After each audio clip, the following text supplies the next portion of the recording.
Sorry, मैं आपसे माफ़ी मांगना चाहता हूँ। मुझे कन्नड़ में बोलने को नहीं समझ में आता, जमता नहीं है। उसके लिए मैं आप लोगों से क्षमा चाहता हूँ, हिंदी में बोलना चाहता हूँ। आज महामानव भारत रत्न डॉक्टर बाबा साहब अम्बेडकर इनकी 134वीं जयंती महोत्सव पर सभी उपस्थित मान्यवरों का, वो डॉक्टर बी.आर. अम्बेडकर तरुण संघ के अध्यक्ष हमारे बड़े भाई सुषण सज्जन जी और इस जयंती महोत्सव के अध्यक्ष शिवशरण होलकर जी, इनका मैं आभारी हूँ। मुझे इस जयंती महोत्सव में उपाध्यक्ष का पद दिया गया।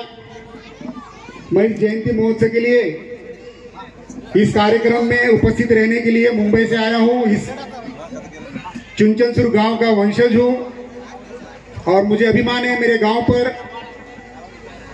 साथियों, सुबह से लेकर अभी तक बाबा साहब के बारे में बहुत सारा वक्तव्य यहाँ पर किया गया।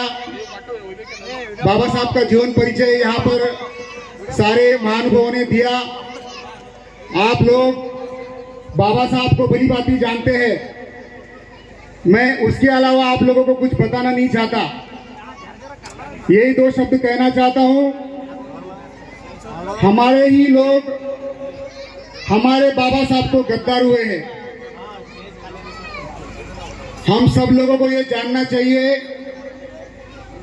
बाबा साहब ने संविधान बनाया, देश को आजादी मिलकर 70 साल हुआ, संविधान बनकर 70 साल हुआ और हम लोग आज भी यहीं पर हैं। अगर बाबा साहब के सिखाए हुए रास्ते पर हम लोग चलते तो आज हम लोग कहीं और रहते। अगर हम लोगों की जो तस्वीर है वो कुछ और रहती। मैं मेरे चुनचनसुर गांव के सभी परिवार के लोगों को ये कहना चाहता हूं, प्रत्येक व्यक्ति हर घर में बाबा साहब का तस्वीर लगाइए, बुद्धा का तस्वीर लगाइए, फुले शाहू बसवण्णा का तस्वीर लगाइए। इन महापुरुषों की वजह से हम लोग इस सफलतापूर्वक जिंदगी जी रहे हैं।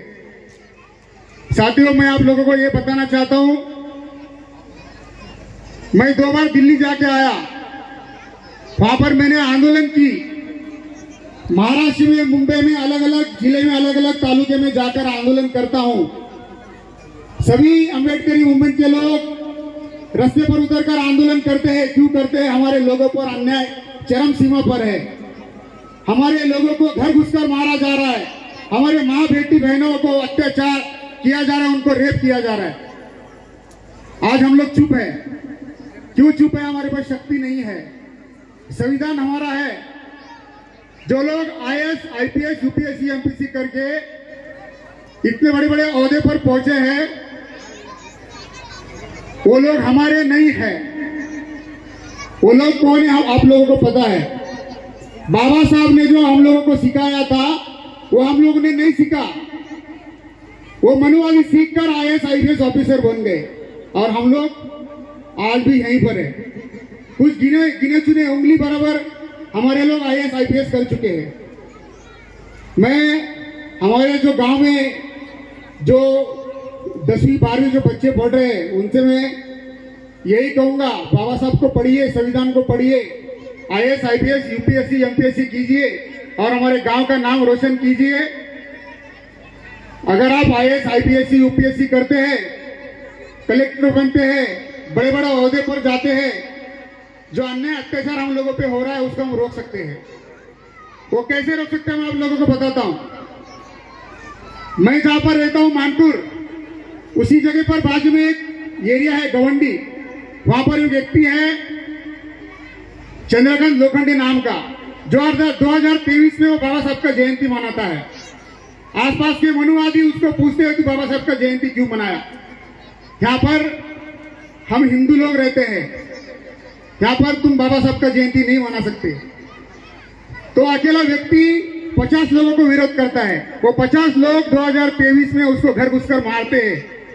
2023 में हुआ, 2024 में इंसिडेंट हुआ, फिर से 2025 में उसको घर घुसकर मारा, उसका सर फोड़ा, उसके बेटे को, उसके पत्नी को मारा, उनको प्रताड़ित किया, उसके बाद घटना हम लोगों को पता चलती है तो हम लोग पुलिस स्टेशन में जाते हैं, डीसीपी कार्यालय में मिलते हैं, एसीपी कार्यालय में मिलते हैं।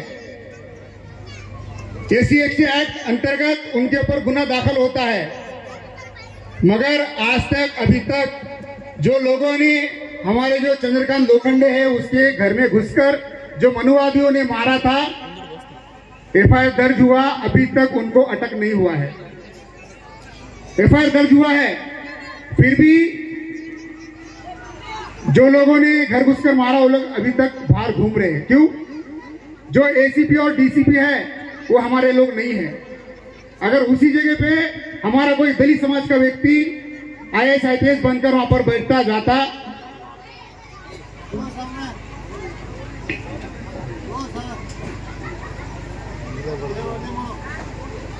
तो हम लोगों को न्याय मिलता। इसके बाद मैं आपको बताना चाहता हूं, मुस्लिम समाज के लोगों के लिए है मस्जिद बनाया है, बौद्ध समाज के लोगों के लिए बुद्ध विहार बनाया है, हिंदू समाज के लोगों के लिए मंदिर बनाया है, क्रिश्चियन समाज के लोगों के लिए चर्च बनाया है, और प्रत्येक समाज के लोगों के लिए अलग अलग धार्मिक स्थल बनाया है। एक में वो धार्मिक स्थल हमारा है तथागत भगवान गौतम बुद्ध, जिनको बिहार में बोध गया यहाँ पर महाबोधि बुद्ध विहार यहाँ पर बनाया है, वहां पर ज्ञान की प्राप्ति उनको हुई थी। वहां पर आप लोगों को पता है क्या किसका वर्चस्व है? वहां पर वर्चस्व हम लोगों का नहीं है, वहां पर ब्राह्मणों का, मनुवादियों का वर्चस्व है। क्योंकि हम लोग बटे हुए हैं, हमारे पास ताकत नहीं है, उसके लिए वो लोग हमारे सर पर आकर बैठे हैं। मैं ज्यादा नहीं बोलना चाहूंगा, अगर मेरे शब्द में कुछ गलती हुई है तो मैं आप सारे लोगों से माफी चाहता हूं। 2 शब्द मुझे यहाँ पर बोलने का मौका दिया, आप सभी लोगों का मैं आभार व्यक्त करता हूं। बहुत अच्छा लगा, बहुत अच्छा कार्यक्रम हुआ, और ऐसे ही मैं चाहूंगा कि हर साल ऐसे ही कार्यक्रम होते रहे। और बाबा साहब का तस्वीर घर में लगाइए, सारे लोग संविधान को पढ़िए और बड़े बड़े ओहदे पर जाइए। मैं आप सभी का आभारी हूँ, शुक्रगुजार हूँ। और इस साल मुझे इस जयंती महोत्सव का उपाध्यक्ष पद दिया गया, उसके लिए मैं आभार व्यक्त करता हूँ। सभी साथियों को फिर से एक बार क्रांतिकारी जय भीम, धन्यवाद। हॅलो, ಡಾಕ್ಟರ್ ಬಾಬಾಶ್ರಮದಲ್ಲಿ ಜಯಂತ್ಯೋತ್ಸವ ಸಮಿತಿಯ ಅಧ್ಯಕ್ಷರಾಗಿರ್ತಕ್ಕಂಥ ಶಶಿಕಾಂತ್ ಹೋಳ್ಕರ್ ಸರ್ ಅವರು ಬಾಬಾ ಸಾಹೇಬ್ ಅಂಬೇಡ್ಕರ್ ಅವರ